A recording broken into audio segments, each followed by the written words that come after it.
आखिरकार दुनिया के अंदर युद्ध हो क्यों रहे हैं? अगर आप किसी भी कंट्री को रैंडमली किसी भी कंट्री को उठा के देखिए, तब आपको पता चलेगा कि दुनिया में जो युद्ध है वो सिर्फ और सिर्फ जमीन के ऊपर हो रहे हैं। जमीन के ऊपर का होने का मतलब कि ये लैंड के लिए हो रहे हैं, किसी को किसी ना किसी की टेरिटरी चाहिए। अब आप किसी भी रैंडमली कंट्री का नाम लीजिए। भारत और पाकिस्तान के बीच में युद्ध है, जमीन को लेकर है। भारत और चाइना के बीच में है, जमीन को लेकर है। भारत और श्रीलंका के बीच में है, जमीन को लेकर है।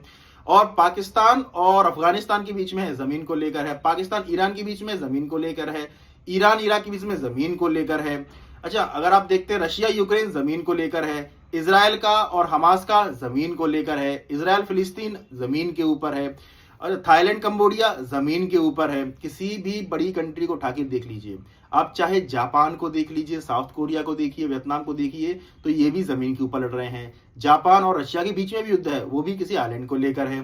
तो दुनिया में जो युद्ध है वो सिर्फ और सिर्फ जमीन को लेकर युद्ध हो रहे हैं। अगर आप जियो पॉलिटिक्स की समझ रखते हैं तो आपको ये भी समझ में आएगा कि जहां जमीन को लेकर अगर वॉर नहीं है, तो वहां पर हेजिमनी को मतलब वर्चस्व को लेकर लड़ाई हो रही है। जैसे यूएस का अगर अपन रशिया के साथ देखें तो वहां पर जमीन विवाद नहीं है, लेकिन वर्चस्व बड़ा कौन, इसके पीछे लड़ाई है।